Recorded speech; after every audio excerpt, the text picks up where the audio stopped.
Gonna be skipping around a little bit in this Maamar because it's a long Maamar if we want to finish it today. So we'll just keep your pointing finger in the place. These are the names of Bnei Yisrael that were coming to Mitzrayim. And Old Mefarshim have this question. We already spoke about it in last Chumash, in last week's Parsha. Who are the Yidden that came down to Mitzrayim? He counted the number of the Yidden that went down to Mitzrayim. What's he saying now? Like it's a new thing. And these are the names of Bnei Yisrael by Mitzrayim. Rashi explains, though they counted them while they were alive by their names, like we had in the previous Parsha and Parsha Vayechi, and he returned and he counted them when they passed away, which is the beginning of this Chumash. So we're talking about after the Shvatim passed away. Why is that so? To let know their favor, their love, that the Yidden were likened to Kechavim, Shemitziam, Machnisam, B'mispar B'shmaisam, that the Eibishter brings the stars out into the night sky, and he brings them back in when it's morning, by their number, by their count, and by their names. Shenamar, like it says, Hamoitzi b'mispar tzvam, the one that brings them out in their count, their hosts, in other words, the hosts of heaven, which means the stars, lekulam b'shem yikra, that he will call them all by name. So we find that the stars, that the Yidden are likened to stars, they are just like the stars are counted by number, and also they are named the same thing. The Yidden, both when they were alive, he counted them. That's like when he brings the stars into the night sky, and when they passed away, he counted them as well. It's like when he took the stars back in, and he counts them and he names them. So the Rebbe asks, when you understand, what is the meaning? What's the content? What's the deeper idea of the idea of numbering them, giving them a number, an account, and the idea of names? Why do these two things, and in what way individually do these two things express the idea of the love that Hashem has for the Yid? So we're going to skip over to the next page. The Rebbe goes on to speak about stars, and he says that the idea of stars is that by calling them by their different names, so that's how the stars do their function. The function of the stars and the function of the mazolos, the constellations, both the spiritual and the physical, is that they draw down divine energy into this world, and just like the sun and the moon and all the heavenly bodies sustain the physical world, and then there's the spiritual mazolas that they bring down energy into the world, and this is all by the level of the name. The name draws down and brings down the energy into the stars, and then through them it brings it down into the world. So now the Rebbe is going to say line 4, the second page in your printouts. From this is understood also to the names of the Yidden, of the Bnei Yisrael, that the names of Yidden are called by their actions, by what they represent, by what they are about. Reuven, for example, Reuven, Al Shem Kira Hashem, the name Reuven, Leah gave the name Reuven because Hashem saw in my affliction and so on, which also indicates, according to Chassidus, the avodas Hashem, that's Bechinas Riyah, that's in the level of vision. Shimon Al Shem Kishama Hashem, and Shimon was because Hashem heard, which also represents the avodah that we have to do, that the Shvatim represents our avodah, which is Bechinas Hashmiya, which is hearing and understanding about godliness. Hashem is so too in all the specific names, and many other Maamarim of Parshas Vayechi, based on the Torah of the Maamar Dal Rebbe, explain that what Levi is in Avodas Hashem, what Yehuda is in Avodas Hashem, etc. And in many sikhs, the Rebbe explains what Binyamin is about, what Zvulun is about, by just the simple meaning of the name Zvulun, what it's about, and the name Binyamin, what it's about, and so on. So what does that indicate? So the names of the Yidden, She'inyan Zeh Kashur Im Hashlichus HaPratis Chol Echad VeEchad MiYisrael, It's connected with the individual mission of every single Yid has their own specific, unique mission that based on their unique mission, that they need to affect down here below. So that is why they are called each one by distinct names. So that's one aspect and one thing that names represent. Another thing, and this is going to be the main focus and thrust of the Maamar, is that the names don't just represent the individual things. Line 12. That individual names indicate on the individual types of flow and amshacha that comes from above, that each name shows our different type of relationship, what Hashem saw and what the Yidden's avoida is individually in their mission in the world. There's also the general idea of the name that's connected with the essence, that's beyond being divided into details, beyond coming into specifics. It's the essence of the person, and that essence has to do with the name. As it's known, that the name of a person is connected with the essence of the life force that's beyond the revealed soul powers. How do we know that? Like it's proven from the fact. Through calling a person by his name, we awaken him from his faint when he's in a state of unconsciousness. It's when the revealed soul powers are in departure. So therefore, the names do not just represent the revealed part of the soul, because that left. Rather, the name taps the essence of the soul to bring about again the revelation of the soul power. Because calling by name awakens the essence of the life force of the person. This also is an explanation that since it connects with the essence, and the essence of the person doesn't change, therefore, Nikra Adam a person is called by the same name throughout his entire life. If it was about his mission and his capabilities and his soul powers, over there are changes. There's changes from being a child to being an adult and so on. So then the name should have changed if all it's about is a particular avoida and so on. But despite the change and the growth and the development that occur in his revealed soul powers throughout all of his years, and therefore the reason why we still call him by the same name is because the name is also connected with the essence, and the essence remains unchanged. So now the Rebbe is going to explain. So this is the idea of Hashem calling us by name and counting us both when we went into Mitzrayim and both when they passed away and so on. Move on line 24. Also concerning the love that becomes revealed through the names of the Yid, because Hashem's relationship with us and Hashem's love for us is both in the specific and in the essential. In other words, Hashem loves us both for everything that we as individuals bring to the table, and then there is Hashem's love for us that comes from our essential being. In addition to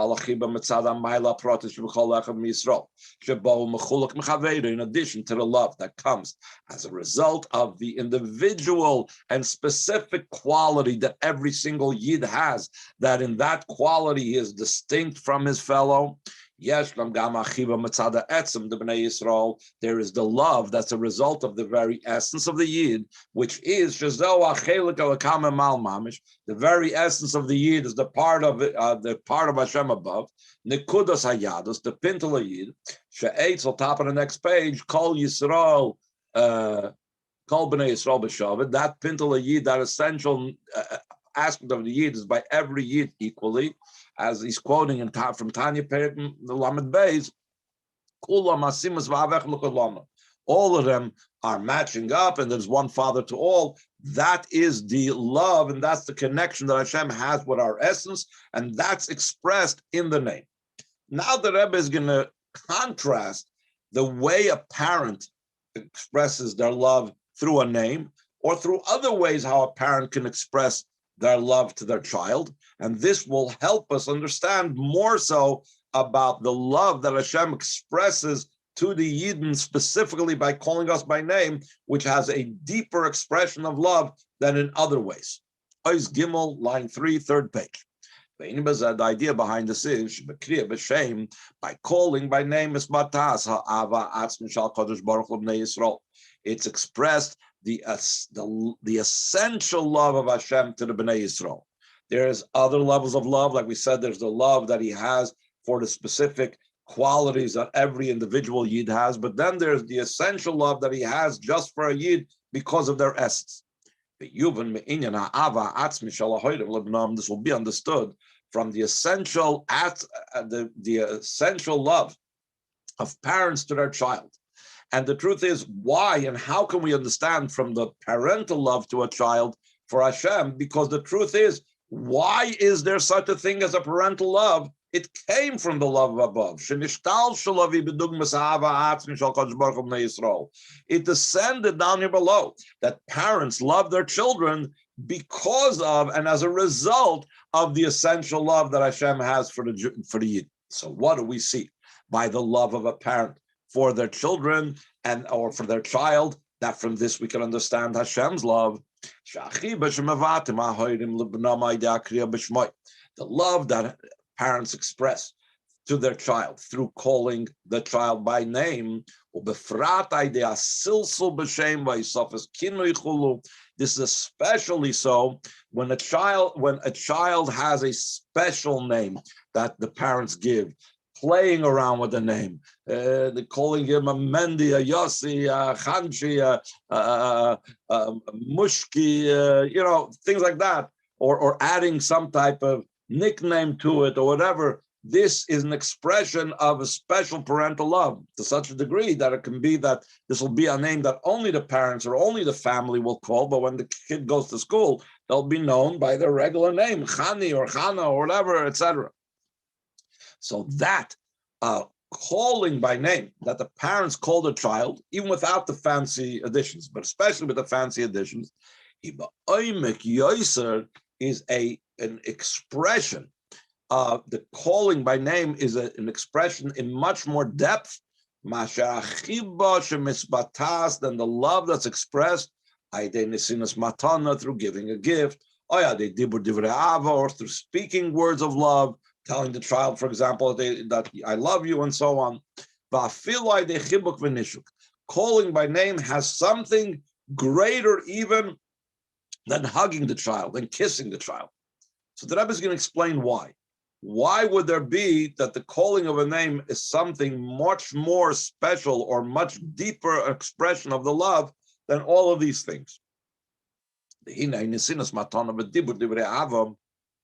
Giving a gift to one's child and speaking words of love, that's dependent upon the age and the understanding, the maturity of the child. If you give an older child a gift that's appropriate for a younger child, not only does it not express love, but it's the opposite. It expresses the opposite of love. So too, on the other hand, when we give a young child a gift that's appropriate for a mature child, you give your baby to play with your credit cards, he's not going to know what to do with it, and it's not going to be very pleasant for more than 30 seconds. You give your older child your credit card, that's a whole different thing. So it doesn't show an idea of love to the younger child. Similarly, so too, when you express yourself with words of love, if they're according and appropriate, and they're according to the maturity and understanding of the child, so then they express the love. Since a gift or words of love, that these are the vessels and the vehicles, the channels through which the love is expressed, they are measured according to the age and the maturity and understanding of the child. How they move on, it's understood. Also, the love that's expressed through them is also a limited love, because Chassidus always talks about that if the vessel is limited, then what is contained in the vessel is limited as well. So if we say there's limitations in the gift and there's limitations in the speech, you can't give the same gift to one age child as another age child. You can't say the same words to one age child as another age child. So it must be that the love that is being manifest and expressed and channeled through these words and channeled through these gifts are also limited. So he goes on line 26. This is not the essential love that goes to the essence of the child. It's not measured according to his intellect. Even the love that it's expressed through a hug and through kissing, so seemingly that doesn't have any changes. That's without limitations. So the Rebbe says even that has certain limitations, not the limitation of age necessarily. Even though in our environment, an older child might say, "I don't, don't kiss me," at least not in front of everybody. But in truth, these are shayachim hein lekotten va'gadol. They're applicable both to a child or a young one and an older one. But there's still a different limitation. Ha'dechibuk v'nishuk shayachim davke b'shosha ahuv. That the hugging and the embracing or the kissing is only applicable when he's found nimtza b'smichus or b'kiruv makom la'oyev. He's found close by to the one who he loves. But if he's at a distance, across the room, across the house, or whatever, or over the phone, you can't give a chibuk v'nishuk. So therefore, the fact that you can't do that, from this it's obvious, they also did not express the true love of the essence, that's not limited and it's not bounded in place. Let's skip over a little bit further. Then let's go to line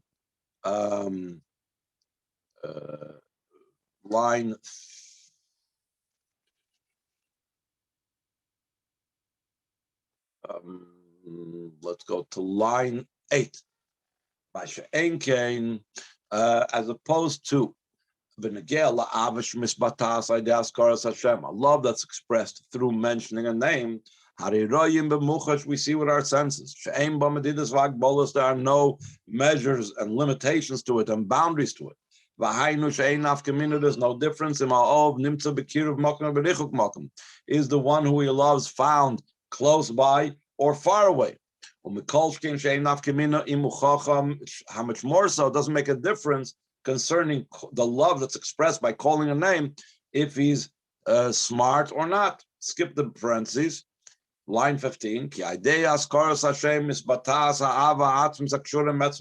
Because through mentioning the name, it's expressed the love of the essence that's connected with the essence of the child. Beyond any form, beyond any capabilities, beyond any maturity. So now the Rebbe is going to bring back. So this is all a mashal, this is all a metaphor and an analogy to understand Hashem's calling us by name. Next paragraph, line 18. That's also the idea that Hashem calls the name of the Yidden. With this, it's expressed the love of the essence of Hashem to the Bnei Yisrael. It's not connected with specific individual qualities. Rather, it's connected with the very essence of the Yidden. That this connection with the essence is complete and perfect in every state and situation. Not only when the Yidden are standing on Har Sinai during Matan Torah that their essence is complete and perfect. Even when they're settled in the best place in the land of Mitzrayim, like in the land of Goshen, in a way that they held on to it. In other words, it became their settlement, it became their place. Even while being in the land of Mitzrayim, like the pasuk continues over there, when it talks about the Yidden's names and being called by the names, what does it say? The Shmos Bnei Yisrael aboy Mitzrayim. These are the names of Bnei Yisrael that they're coming into Mitzrayim. Shesham hoyu b'mayim the matzah. Over there, they were in such a state and situation that it says, the Malachim said, why are you treating the Yidden differently than you are treating the Mitzrim? The Halalu of the Avodah Zarah, these, in other words, the Mitzrim are serving idols, and Halalu and these, talking about the Yidden, are doing the same thing. And despite the fact that when they were in Mitzrayim, the majority of the Yidden seemed to be no different than the Mitzrim, than the Egyptians, it says, Hashem says, I cannot exchange them for another nation. Why is that so? Because our connection with Hashem is not because of what we do or we don't do. It's not because of our koiches hagiluyim, our revealed soul powers, but it's a connection shezel mitzada etzem. It's a connection that comes out of the essence. Like they kriya Shmos Bnei Yisrael, and through calling the Yidden's names out, misoirer ha'etzem. So that now awakens the essence. So up till now we were talking about that the calling a child by name that expresses the love that the parent has for the essence. And so too by Hashem, that Hashem calling the Yidden by their names, this expresses Hashem's love not for our externals or not limited to our externals, but for our very essence, regardless of what's going on with our externals. But here the Rebbe adds another point, that calling us by name, so then we have something more. Calling us by name adds that now it will evoke and reveal the essence to come to the fore and help out, even though the externals might be not the way it's supposed to be. It will reveal the essence and therefore manifest itself and repair the externals should be the way they're supposed to be.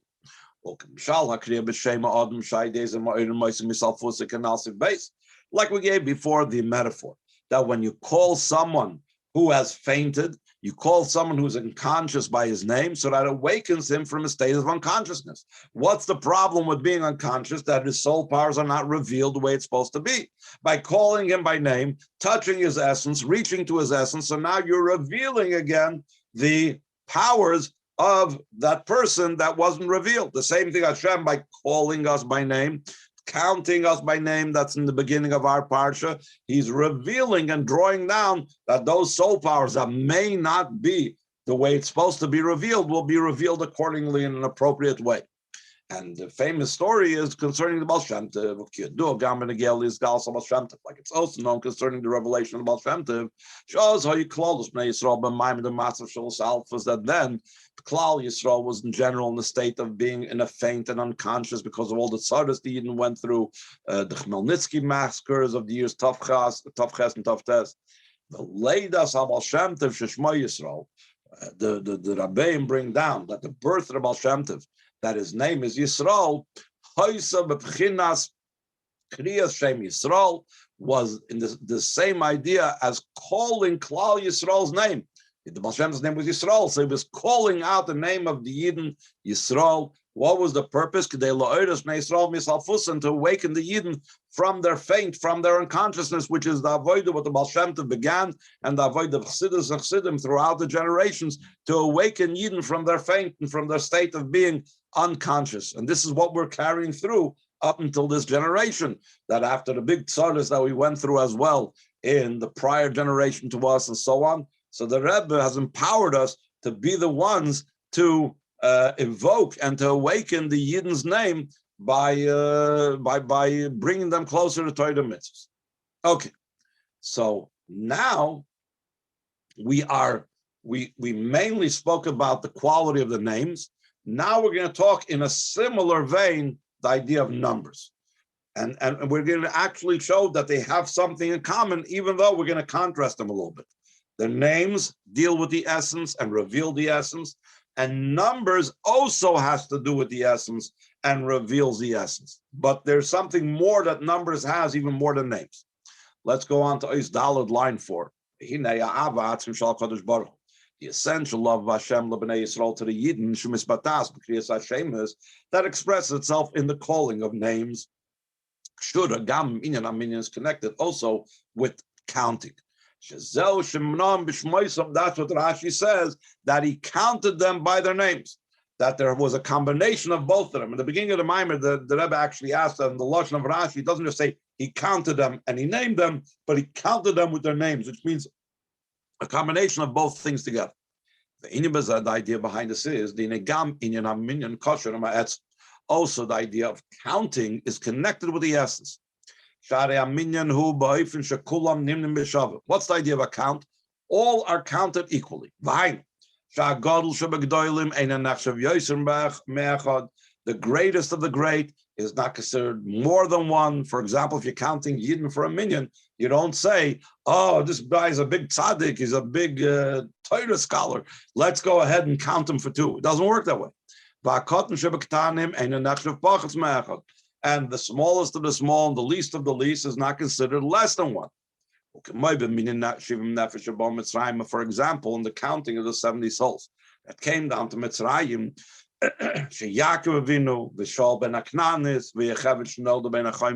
that was born between the walls on the way into Mitzrayim, they were all counted equally. Even though Yaakov was the oldest and he was the patriarch, he was the leader of the whole crowd that came in, and Yocheved was the baby, all of them were counted the same.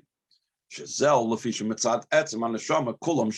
because of, from the perspective of the essence of the soul, all Yidden are equal, and because all Yidden are equal from the essence of the soul, that is what numbers express. Numbers express that revelation and connection with the essence of the soul of the Yid. Let's skip the brackets down to line 20. You say them as even more so.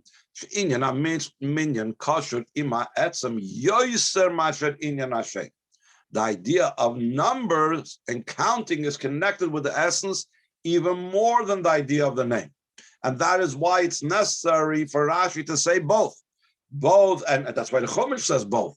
He counted them, but he didn't just count them and say there were 70 souls that went down to Mitzrayim, but he also said their names. We'll say soon what's the quality of the name, but now we're going to talk about the advantage of number over the name.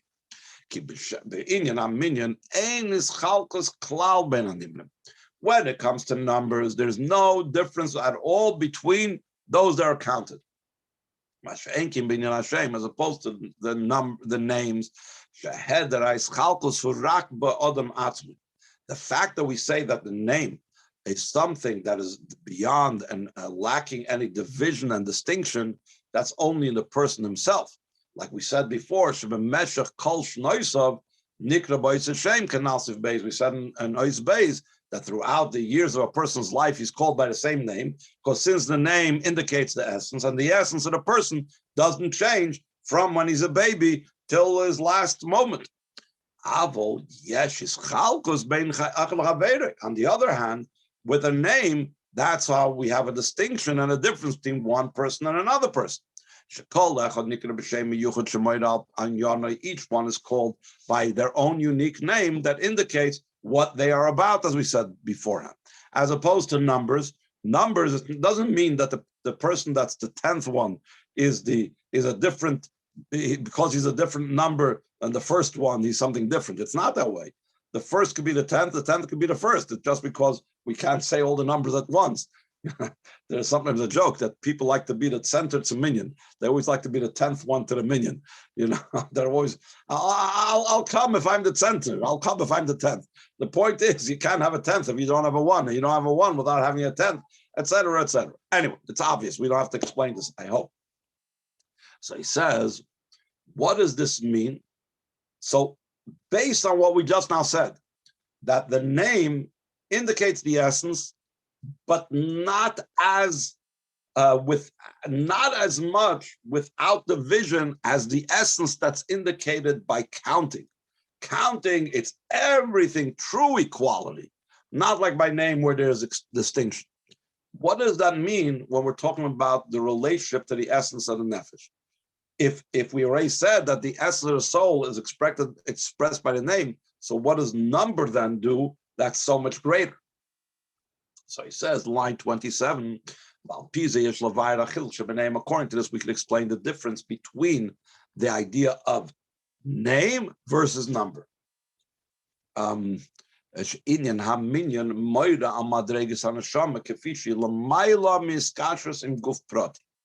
The idea of number indicates the level of the neshama, the way it's even higher than being connected with an individual body. In other words, there's the essence of the soul, which is completely removed from the body. Then this level, they all are matching up, and there's one father for all in a way that's like all children are connected and part of their parents and part of their father, that over there, as their connection is with their father, it's beyond them coming down in the individual body. As opposed to the name, indicates on the level of the neshama, the way it's already enclosed in the individual body. True, it's not talking about the individual soul powers, but it's talking about the essence of the soul, the way it's already connected with this body as opposed to a different body. And here there's a very interesting thing. Not many people are aware of it. We might have learned it in a previous Maamar.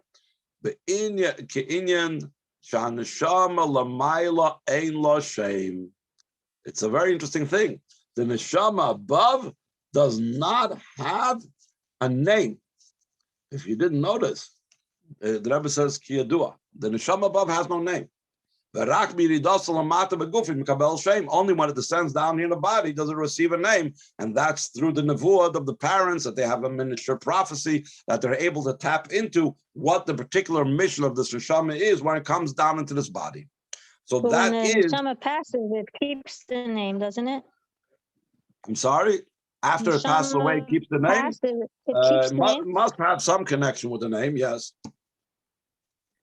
So how does that make sense with any Gilgul, who then every neshama had a name in the past? So how does that make any? Again, the Gilgul might each. That's the reason why every Gilgul has a different name. It's not necessarily the same people. The different people have the same name. Different Gilgulim have the same name, because each one is fulfilling a particular mission having to do with that particular body. I say, he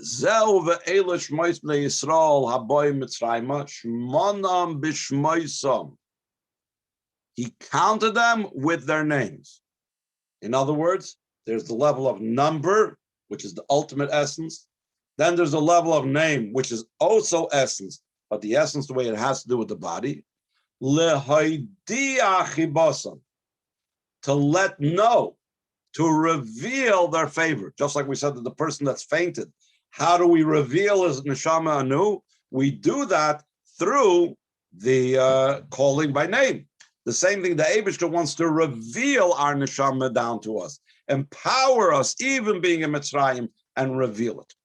So that's what he's going to explain right now. Line 5. Bnei Yisrael, the service of the Eden,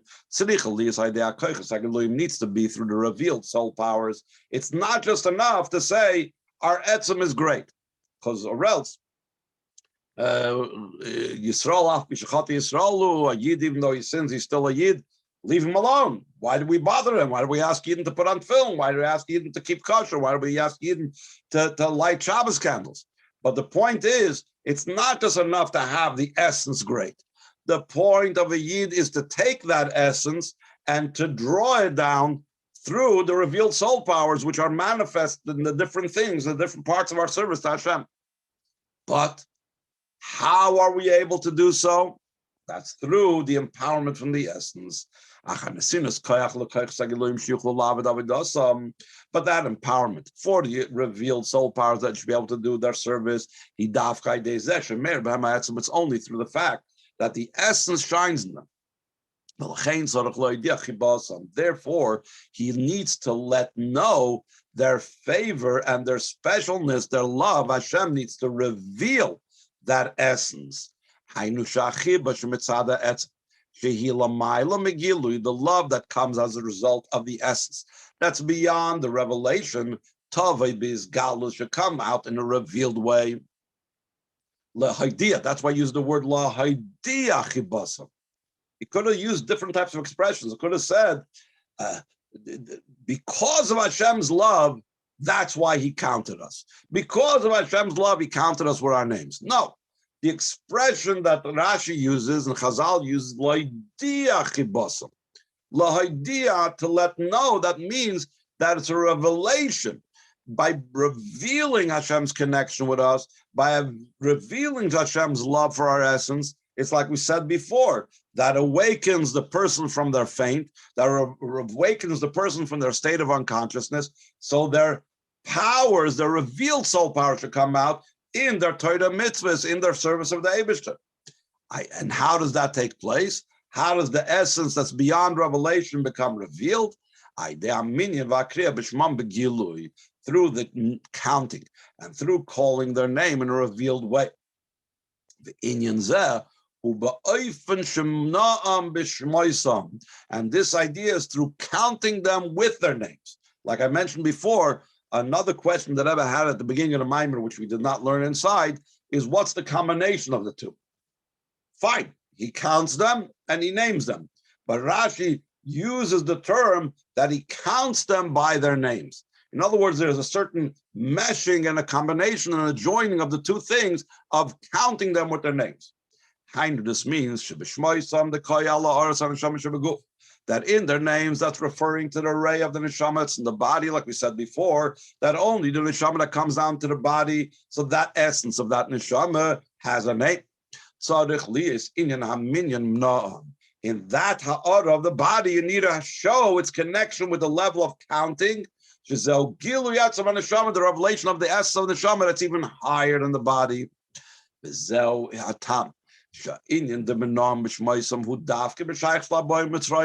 the reason why the counting by names is specifically in connection with those that are coming to Mitzrayim. The need to let know their love. For the sake of the names of Bnei Yisrael that come to Mitzrayim,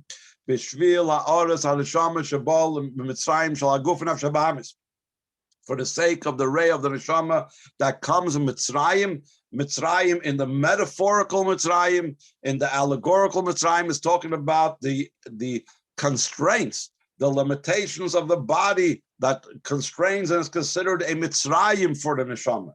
And the constraints and the Mitzrayim of the Nefesh Bahamis that's considered a Mitzrayim and a Golus and an exile for the Neshama. So for that ray of the Neshama that's trapped in its spiritual Mitzrayim, that's why you need to reveal their love by counting their names. And especially, including also the literal meaning of Golus, so when they go into the physical Golus, it's necessary to reveal that power of that's to be found by counting them by name. Through counting them with their names, meaning also that ray of the neshama that's found in Mitzrayim. It shines by the Eibishter's counting the essence of the soul that did not descend into Mitzrayim. And therefore, since it shines that essence of the soul, so it empowers us. It has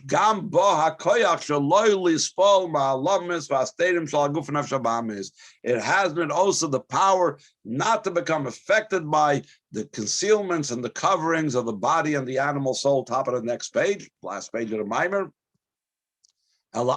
Just the opposite, that it's now empowered by being counted by its names, to fulfill its job, to refine the body and to refine the animal soul, and also to refine the part of the world that it comes in contact with, that it engages with, to elevate. And to make all of these things a vessel and a vehicle for godliness. Even more specifically, in the Menam B'Shmos, this idea of counting them by their names, That's the joining of the essence of the soul, inyan haminyan, the idea of numbers. The counting, ima ars neshama beguf inyan Hashem, the ray of the neshama, it's the body is being joined, because that's what we said. There's two things over here. There's counting. Counting is talking about the essence of the neshama that's beyond the body completely. It's beyond name even. And then there's the ray of the neshama that's in the body. That's the name. So we are joining the number with the name. We are joining the essence of the neshama with the ray of the neshama in the body. And what did Rashi say? It's the Eibishter counted them by names when hein b'chayeya v'hein b'misason, both when they are alive and when they pass away, which is a very interesting thing. We can understand when they're alive. That makes sense. We need to have the empowerment to be able to do our avodah in this world while we're alive. But what is the purpose of counting the Yidden once they have left this world? What is the purpose of counting them by name? In other words, what's gonna occur because the lohidia chibasam, by showing Hashem's connection with our essence and revealing our essence and so on. So the Rebbe says as follows. First, he's going to explain the b'chayayim. Then he's going to explain them in bisasam. Just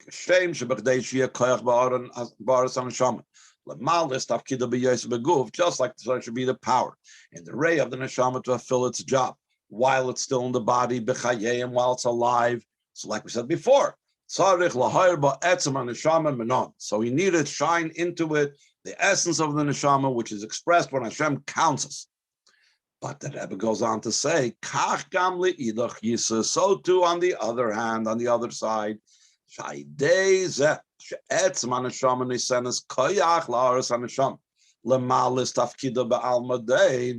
the essence of the soul empowers the neshama, with the essence of the soul empowers the ray of the neshama that's in the body to fulfill its mission and its job while it's in this world. After the ray of the neshama completes its mission b'misason, when it passes away, then again he counts it by their names. What is the purpose of that? Like we asked before, once they passed away, what is the reason for counting them again?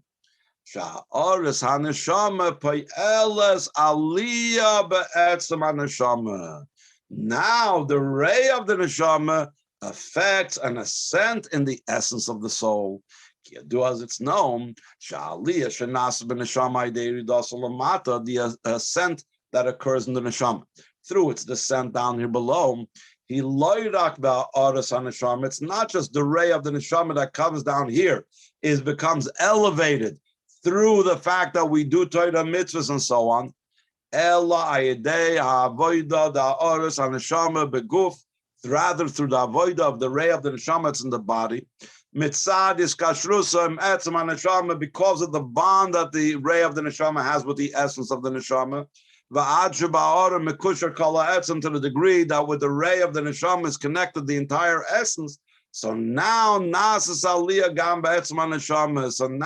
an ascent also in the essence of the soul. So that's the meaning behind the Eibishter counting the Yidden even after their passing, because counting them by names is elevating and causing an elevation even in the essence because of what we accomplished through the ray of our neshama down here.